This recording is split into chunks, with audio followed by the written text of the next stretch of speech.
Well, here's a question for you. Does your car or van have a key like that? And do you have central lock-in? But you have to put your key in the door.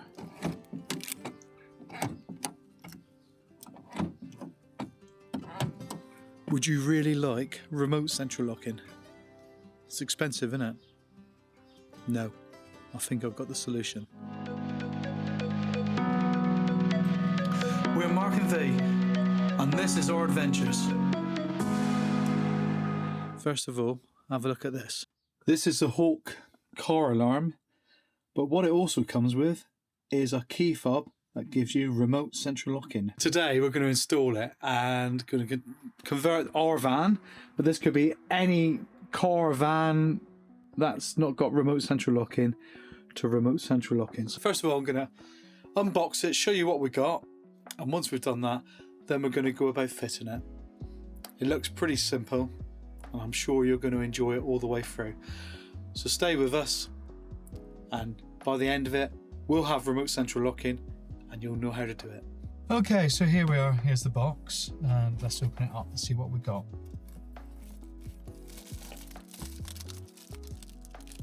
So I'm just going to take it all out first of all.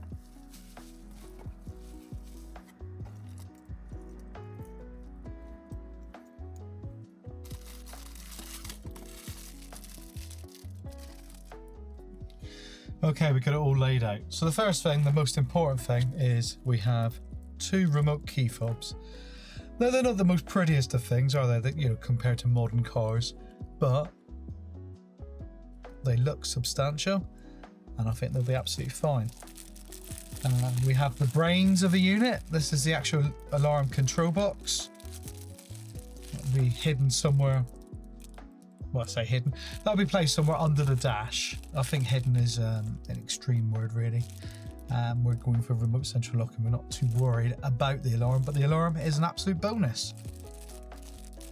We have the wiring harness. We'll learn more about that as we're going through the install. We have the siren.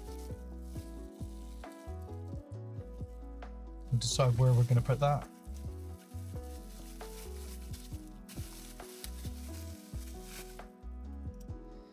We have an LED.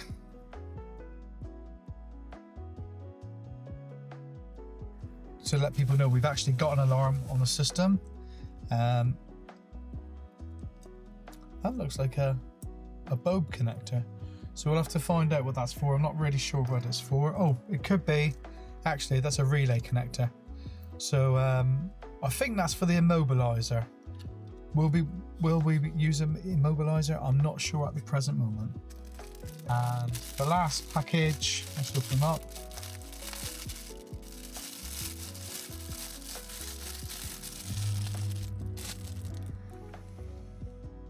And the last package is another module, the ultrasonic sensors, and a little bit of a wiring loom.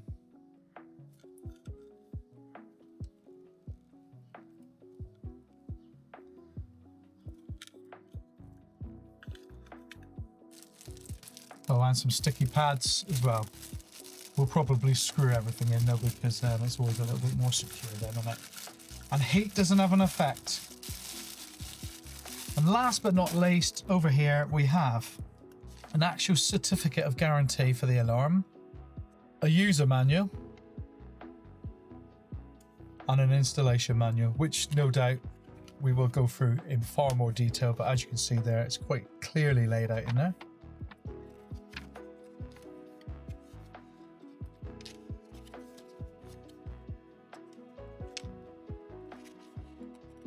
We have to find out whether the van we're using, this is the Fiat Ducato, whether it's positive, negative central lock-in, because it is a very simple central lock-in on here, and I believe it is negative, but we will look into that a little bit further. Right, so that's everything we got. Well, I think the next thing is to get started on the van and look into where we're going to put it. I think we're probably going to come down on this area here. We've got a fuse box in here, which I'm just going to expose now. Obviously I've pre-unscrewed it.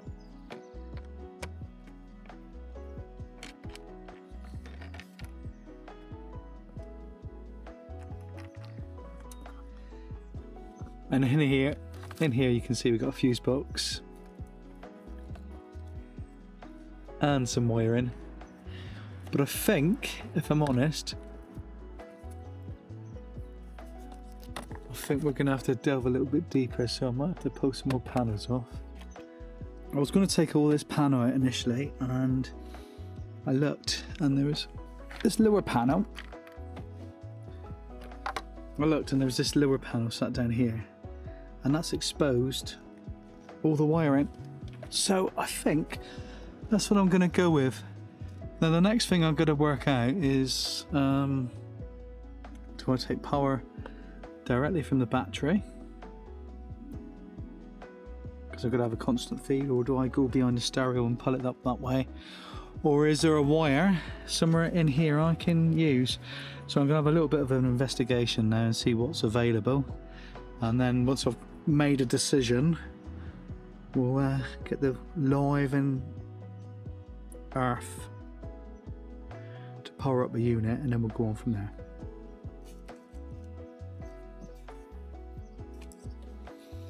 So these are the two I've got to think about first, the live and the earth. So we're going to have a constant live and earth. Well, the earth can go to the chassis, so that's not an issue, so I've just got to find a constant live supply first of all. Right, I've had a look in behind a couple of areas and I still can't find any decent feeds. So I think what I'm going to do is I'm going to go for behind the stereo. Now, we're actually thinking about, well, not thinking, we're actually going to upgrade the stereo as well. So I think I will do that at the same time. That will be a separate video, and at the end of this video there'll be a link to that video, so you can watch that as well. That'll be upgrading to a double din stereo on this, but that's something totally different. But I'm going to have to pull that all out now, so going to be a bit of a mix match while I'm doing this now. Anyway, here it goes. Closed some wiring, and I've ended up going underneath the dash, and there's another video where we're upgrading the stereo to a double din, so it all sort of goes in at the same time. Anyway, what we need to find out is battery constant and ignition switched. Now, I believe the red is the battery constant, so I've put the probe into the battery constant. I'm going to go down to the earth there, and you can see there we're getting voltage. Now the next thing we've got to try is we've got to find switched ignition, so I'm going to go to that one now, and you can see I'm getting nothing with the ignition off. So now I'm going to switch the ignition on. Hopefully I've still got the keys on me and I'm not going to run indoors again. Yep, still got the keys on me.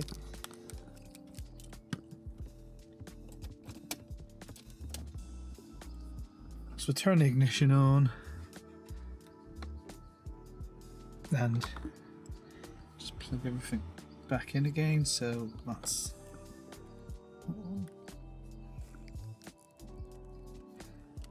put on that, touch earth, and there you can see we've got power. I'm just going to switch the ignition off again, and we'll just go back and just double confirm, and there you are. You can see we have, so we now know that the yellow is switched, the red is constant. I thought that was going to be the case, but it's always best to check. Right, so I wanted a switched power feed and a constant power feed from the battery. So I've gone from the harness to the stereo, because for me, what I'm doing, that's going to be probably the easiest way to do it. Now, switch power supplies can be found elsewhere as well. You would normally cigarette lighters are switched, sometimes they're constant.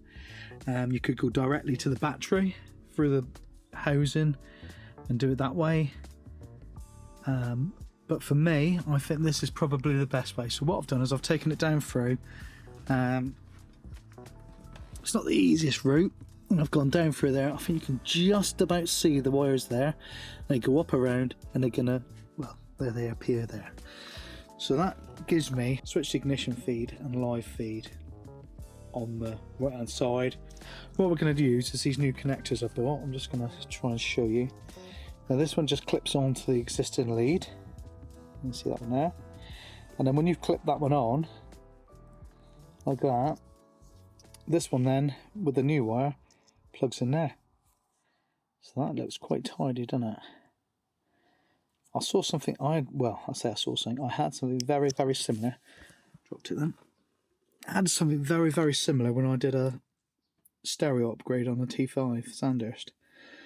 And I searched around and found these. So I'm going to give them a go. I think it's going to be a much tidier install. And less invasive as well. So we'll see what goes. You could have Scotch locks anyway, you know what Scotch locks are like. I'll show you them later.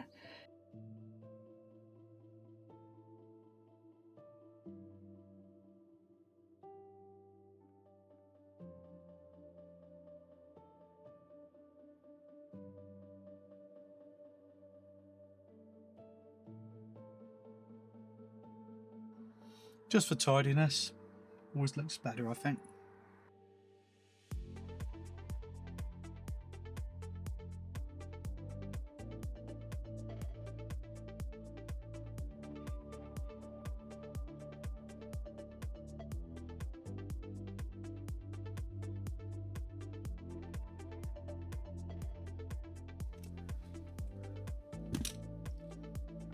Always give them a tug as well, just to make sure they're on.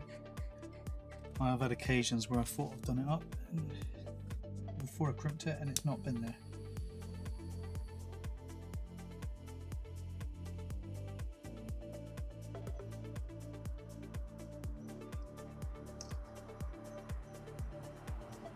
Now the reason I'm not plugging into there is because at the moment the stereo is configured so it's always on. Now if I wanted to change that so it's switched off on the power supply, I would need to put that one back to that one there, and very possibly that's what I'm going to do, but I'll wait till I do the stereo install just to make sure that I'm happy with that.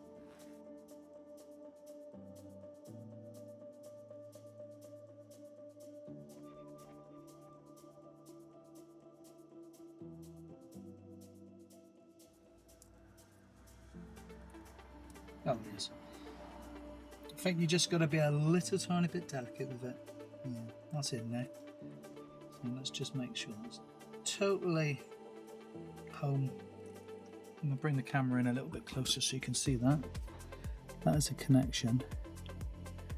And that's where the spade connector will connect to. I think you'd agree that's quite tidy. And if you didn't want to use it afterwards, that's not going to be a problem leaving it there. Let me move over to this side. We're just going to connect the first wires into the loom of the central locking and the alarm as it happens, but it's central locking that we're looking at.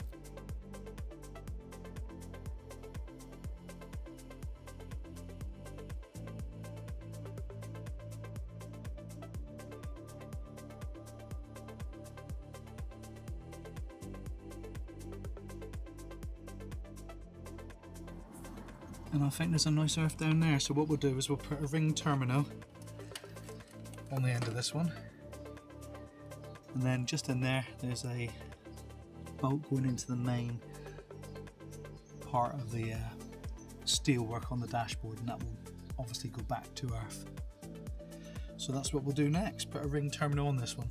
So in there, I don't know if you can see it, I'm just going to try and come up underneath there is a nut. Hopefully you can see it. I don't know if you can or not. Yes, you can.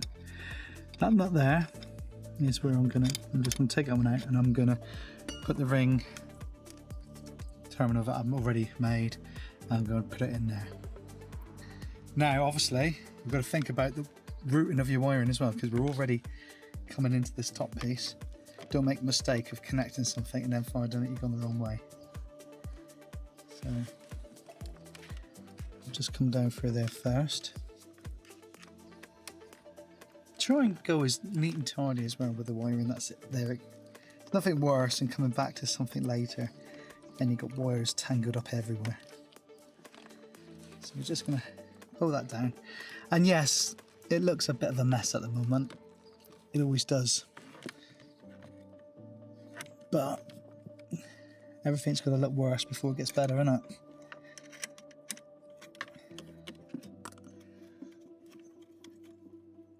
Right, that one there is going to drop, so I'm going to have to hold him in place. That's the ODB connector.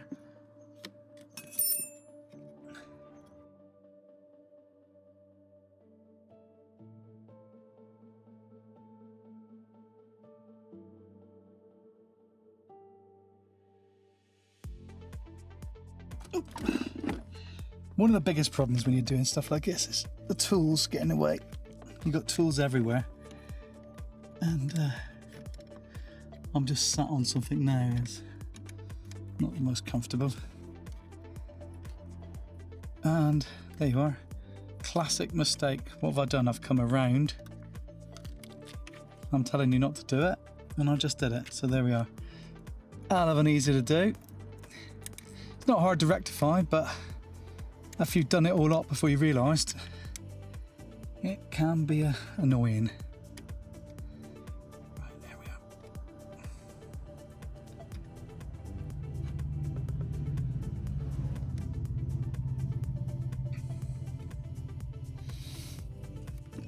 I am wondering about wiring in a dash cam while I'm doing all this as well. Sort of makes sense, I suppose. I think I've actually got one upstairs.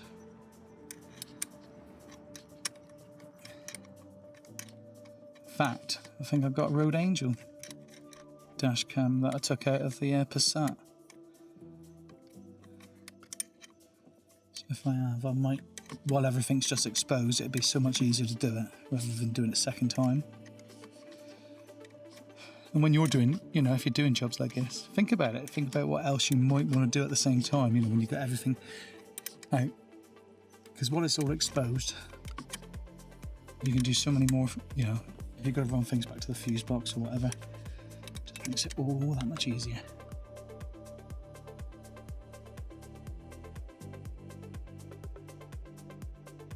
And that was a set of spanners I just sat on, just in case you're interested.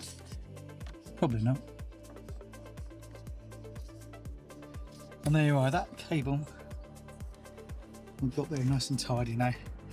So now in theory, we've got power going to that. So we should be able to power up the device. Now the only way we can prove that, I suppose, is if we were to connect the LED to it. We're plugged in, and like I say, in theory, there you are.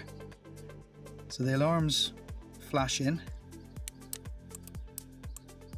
and there it is off. So that's all good. That's a good start. So I've put my LED in, so it's visible from the driver's door. Lots of thinking on this, should you have it like full visibility, but if they're going to come in, they're probably going to come in through the driver's door to try and steal. Maybe, I don't know, but there it is anyway. That's my thoughts. The next thing is I've got to do the central locking. Now, I've been doing a lot of reading on the Fiat sites, and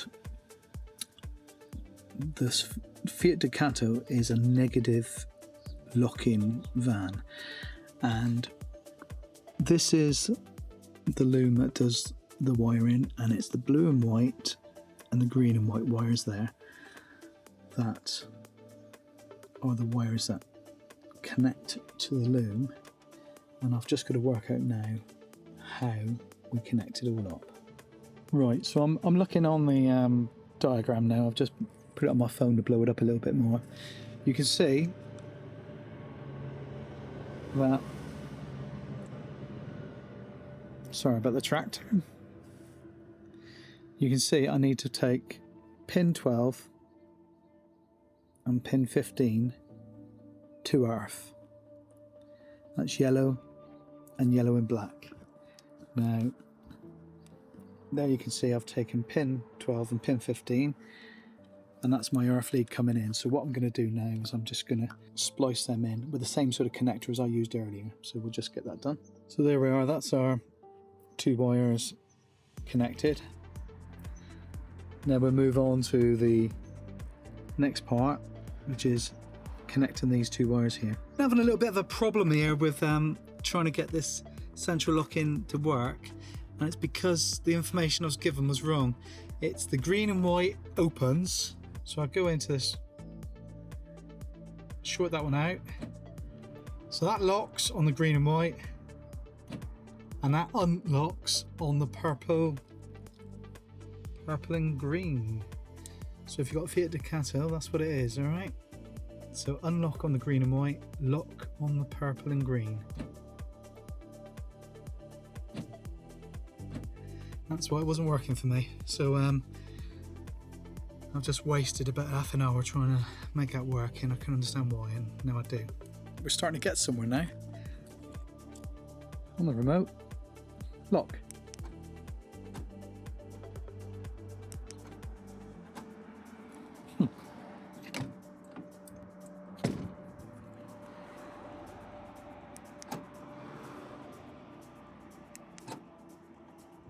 Look at that.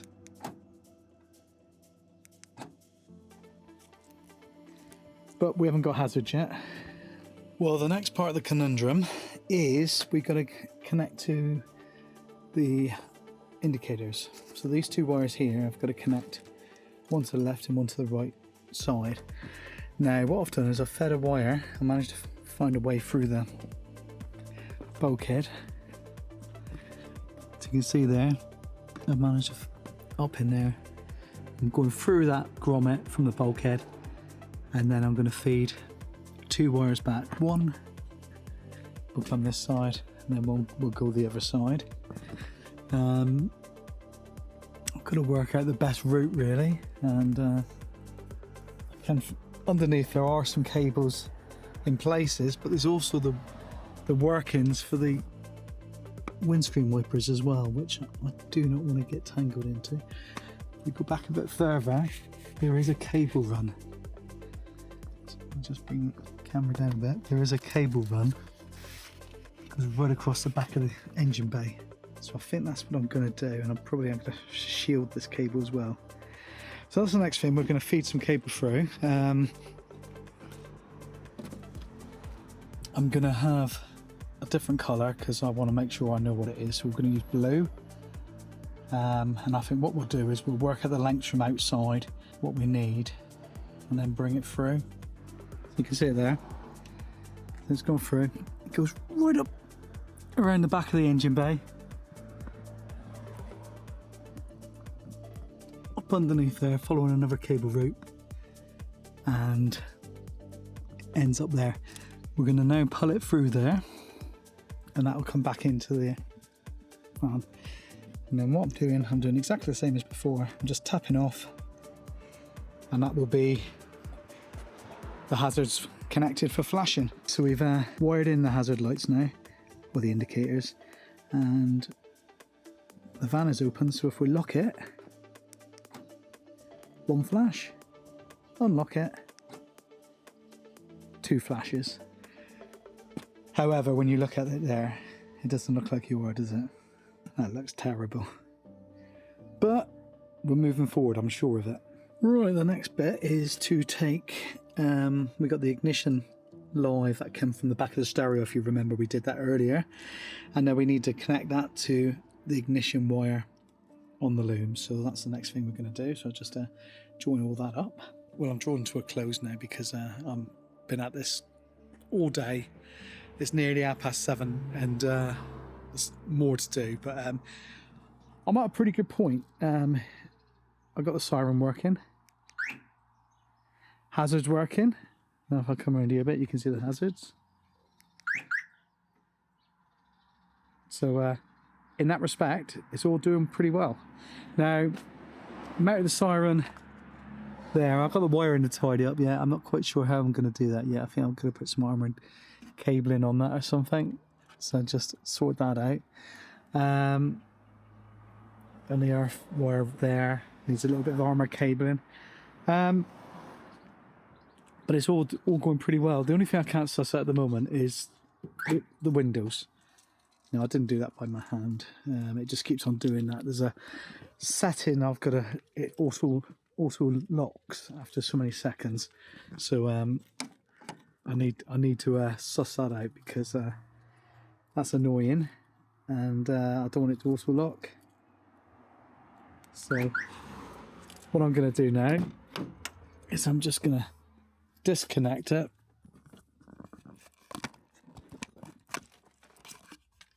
For the time being.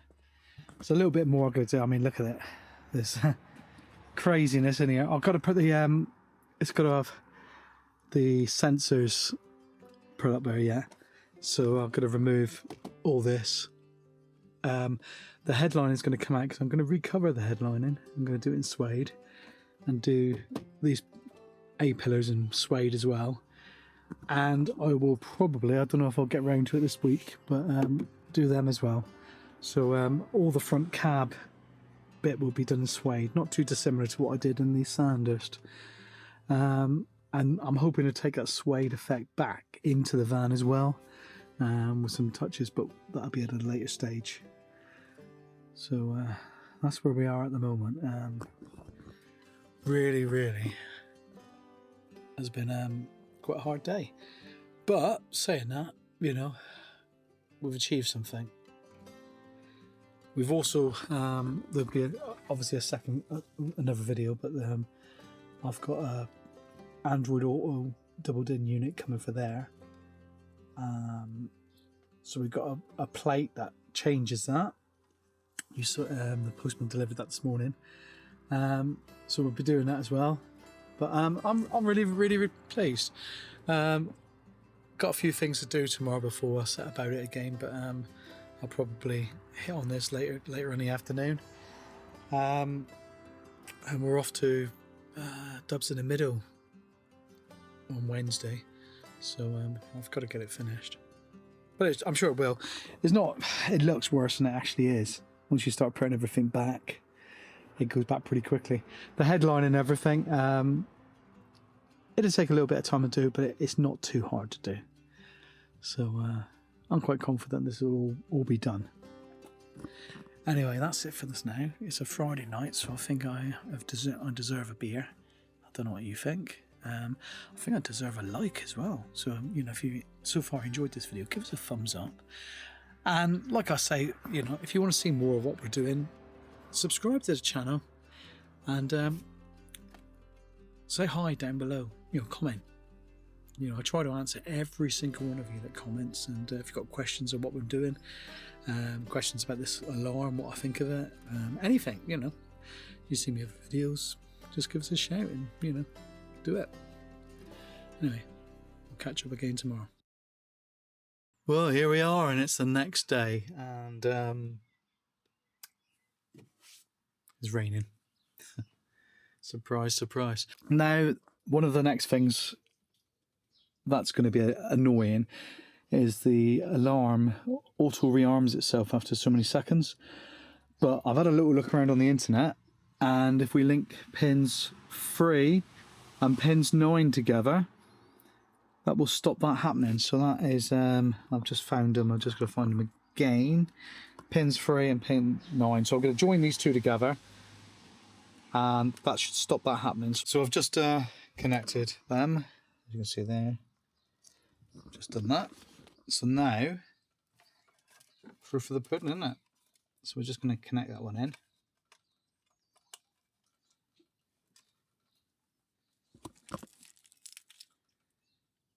And if we were to lock, now I'm going to go from the outside, and you'll be on the inside.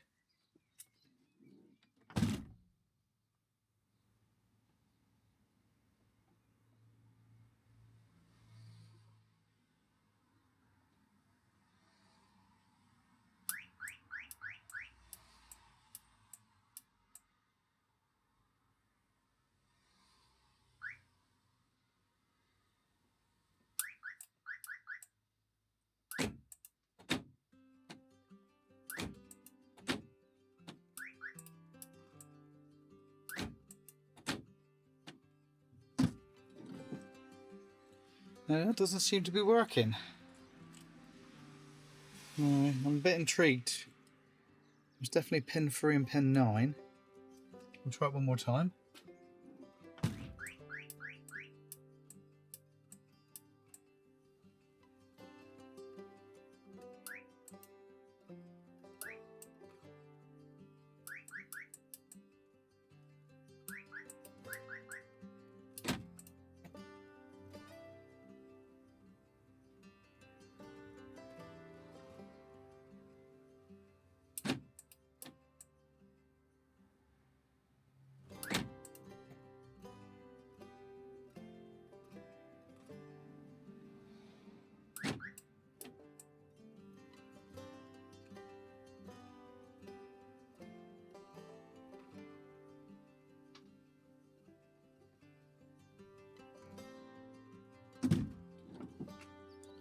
Well, that actually seems to be working now. I think maybe just because I connected the 2 wires, it had to reset itself.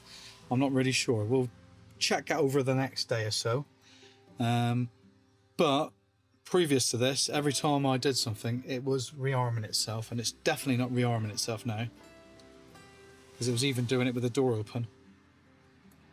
So that looks good. So definitely getting somewhere. Now I've had another thought as well. It's a camper van, isn't it? And where do we go? We go camping. So the last thing I want is that siren making a lot of noise night times. So I think I'm going to put some sort of switch in line, and this here cable, as you remember, this cable was to the siren. Now if we were to put a switch in there,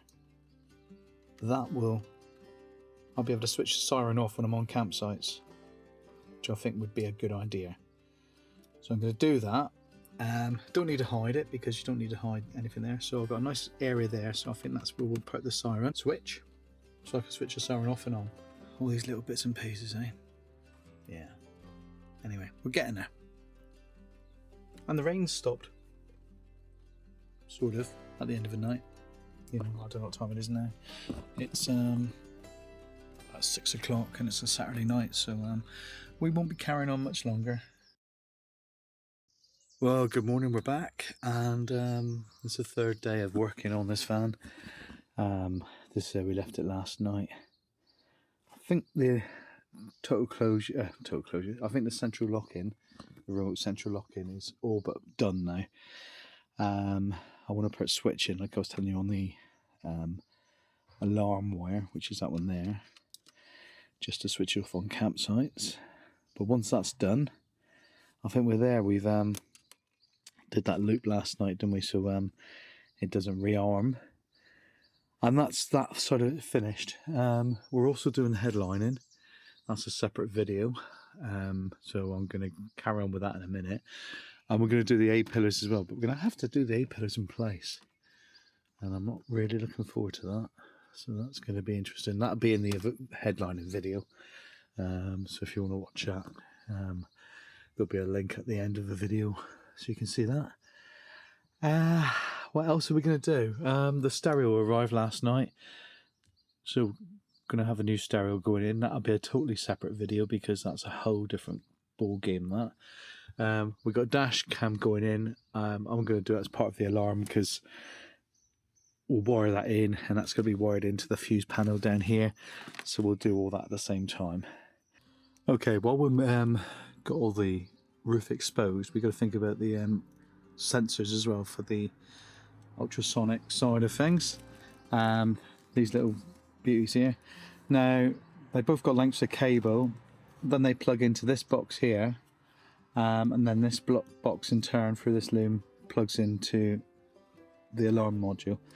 So what I think I'm going to do is I'm going to start from the very, very far side and put the cable across, and then we'll work out where this module box needs to be, because obviously that's the sort of joining point. It may be that we can get as close to the alarm module as possible without having too much wire going everywhere. I don't know, we'll have a look. Well, I've had to think about where I'm going to put the ultrasonic sensors, and thinking back about other cars I've seen, they always are in the middle and sort of pointing outwards. So that's what I'm going to do. I'm going to have them somewhere in the middle. You can see the cables run there, run down through and down into the module.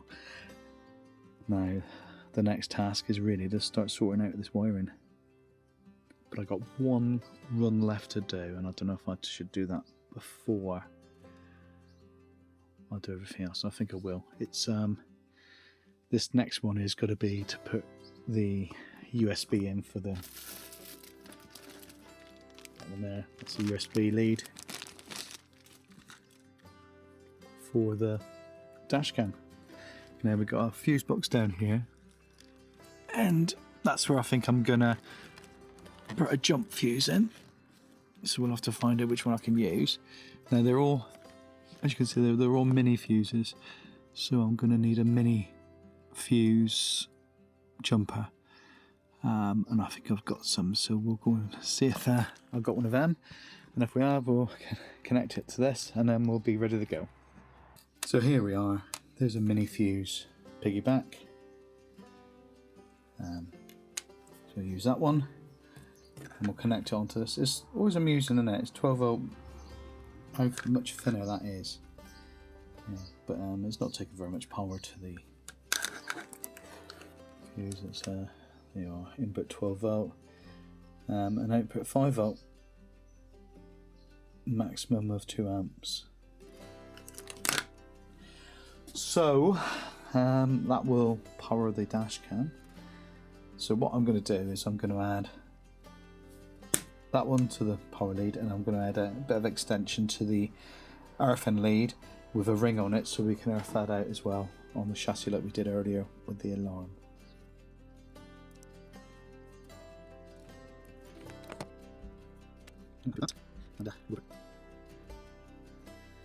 I always keep all the you know, when you buy USB plugs and things like that, they always supply you with a bit of cabling to go with it. No, not necessarily always use it, but what it does always come with is ring terminals already attached. So you might as well use them. And if you ain't got one, it's not hard to do, is it? Now instantly I found the connection pulled out. It was just too thin. The wire would be held by a crimp, so I'm going to solder them just to make sure.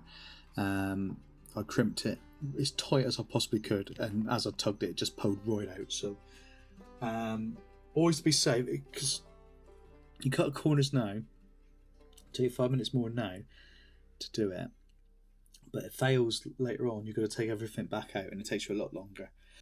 Literally all we're going to do is we're going to connect this up, and I've just realised I've not put the heat shrink on, so we'll just slide it apart, put the heat shrink on, and then reconnect these two. So twisting them together. What I do, I'm not saying it's the right way, what I do, I cross them over halfway and then wind them around each other individually like that. That gives you a nice base to solder to. And these little, I bought this on Amazon, it was a couple of quid, and honestly it makes your life so much easier. You're trying to hold something and you can't quite hold it. You know, you're fiddling around, you need a third hand. Well, that is your third hand, isn't it? So we're just going to let the soldering iron heat up, and then we'll come back and do that.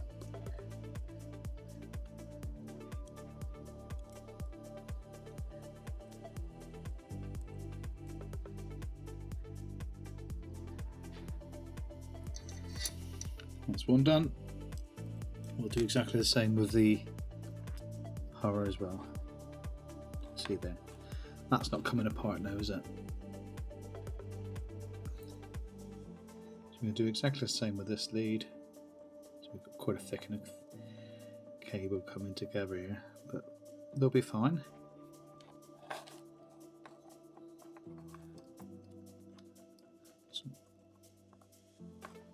find a holder that will hold the thicker cable in,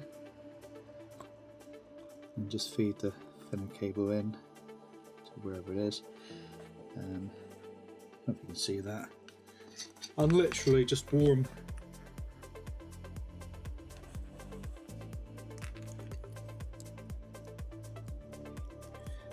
And get some heat applied. So we put a little bit of solder on the tip. It's warming up. Just come along the wire with your solder.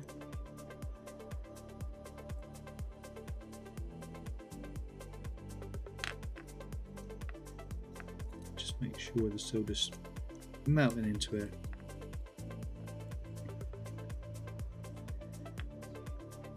There you go. Nice shiny solder, and you know for a fact once that's in, they two join properly.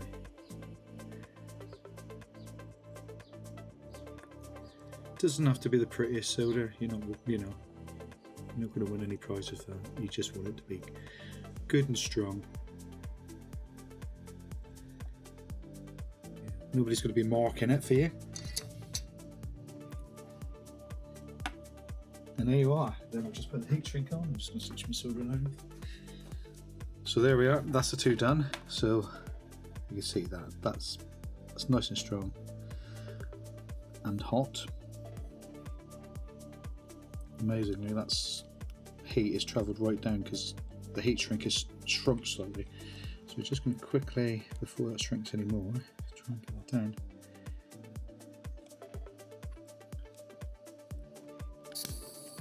Warm them up. Make sure they stay in the right place.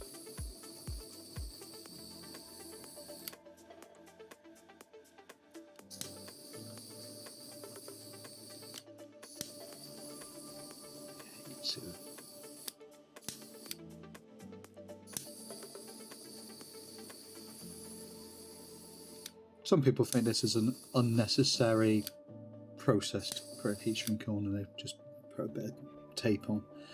It's up to you. Heat shrink is so cheap now. I mean, I've seen it for sale on Lidl's these days. You know, you can buy a pack. In fact, I think that one there was from Lidl's. You know, probably about £8. So you got no excuses these days not to do things properly. You get them all on Amazon as well. And I'll put some in our Amazon shop just so you can see what we're using. That one there was from Amazon. Let's put them down. You tend to use reds a lot more than it, and blacks a lot more than anything else. And the ones you buy from Lidl's are great because they have the colours, but you don't use them so much. Right, I'm quite happy with that. And all we've got to do now is find an ignition switch to power on the fuse board, because we don't want the dash cam staying on, do we? So we're going to do that. You might want the dash cam coming on, so you might want to wire it differently. I don't. I want it to come on when I'm driving, when the ignition's on. I don't want the battery draining. So I'm going to go and have a look at that now, and I'll show you how I do that. Through the fuse box, I'm looking for a switchable fuse supply, and it's this one in here. And according to the actual manual, it's not an important fuse, it's the radial or siren. Not that I've got a siren. Anyway, when you switch the ignition on, if you listen, so the dash cam is working. It's a halo dash cam. We've done a video on that before, and if you want to see the video about the dash cam, if you have a look, search halo dash cam install, you'll see all about that. But that's working, so we're just going to wire it in properly now. So we've got the cable coming down through. That's the USB cable, and we want it to be accessible in here. So what I'm going to do is I'm going to put a bit of heat shrink on. I'm always concerned about pulling apart, and I don't like sticky tape, so I'm going to heat shrink it there, and that should then keep it in place. I'm going to see if I've got any bigger heat shrink because it just doesn't quite catch it. So I didn't have a big enough piece of heat shrink, so what I've done is I've overlapped two pieces. Now that's going to hold it in place. That's not going to pull apart just because, and it will be separatable should I need it, but I'm quite happy with that. So now it's a case of we're in the stage where we're going to have to put all the wiring back somehow. Will it really all go back in? I'm sure it will. So the cabling's all going back. Look at this. It's a big load of cabling, but we got reversing cameras, we got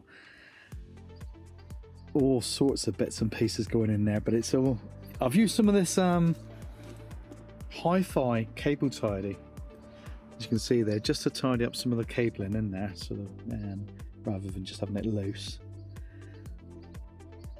But you know, obviously the cover's going to go on there, and it's going to, you know, you won't even know it's there. And hopefully, if I need to go in there, it's going to be down this section, and that's going to be nice and tidy. Now the next thing is to put this switch in. So I'm going to determine the hole I need to drill in there now. So I'm going to just take a switch, which is in amongst this mess somewhere. Oh dear. It does get untidy at times, doesn't it? Anyway, I'm going to take a switch once I find it. And the stupid thing is, I was looking at it seconds ago. But we will find it. If you can see it, shout. Go on. Yeah, I'm looking at it probably, aren't I? And I cannot see it. That's ridiculous. It really is ridiculous. I've just had that. Literally just had that.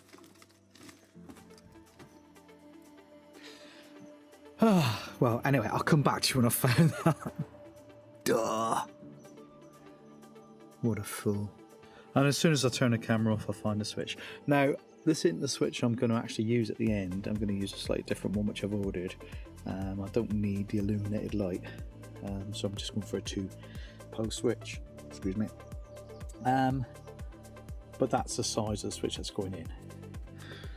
Right, okay, I can't put it there because obviously there's no space behind to put it. So we're going to rethink that. And I think here, put my hand, there's a big recess in behind. You can just see that piece there. There's a recess, so I think that's where we're going to go for. So I'm just going to mark out the center.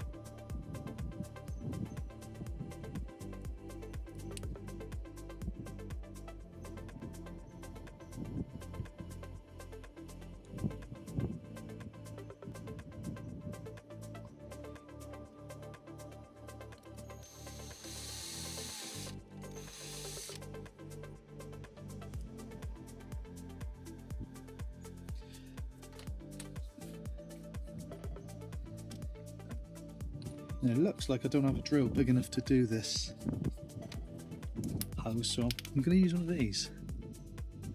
Just take it steadily.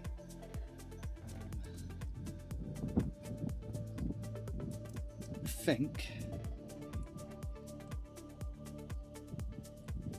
probably going to go down to second to last segment. Make sure everything's clear and behind as well. The last thing we'd be doing is drilling through your wires.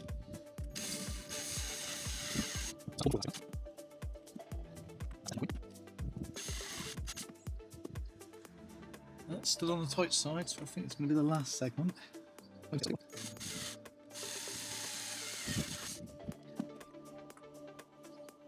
I think that's going to be perfect. Yeah. Right, happy with that.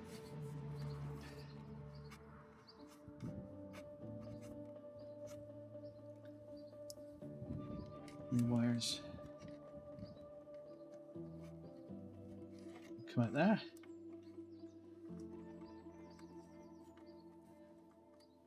And that's where we'll have a switch connected to.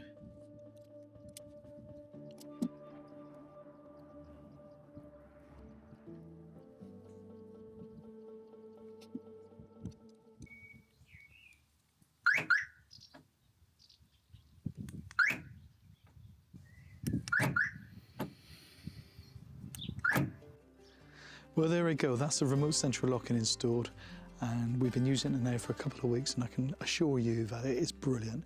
Really does make a difference. Just being able to walk away from your van and lock it.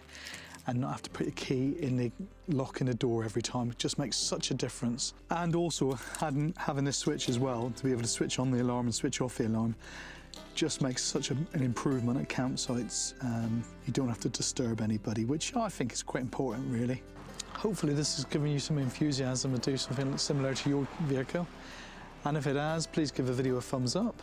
And if you want to see more stuff from us, please consider subscribing to the channel. And yes, I'm squinting because the sun is so bright today, it's great. Anyway, hopefully we'll see you in the next video, guys. Look after yourselves. See you later. Bye.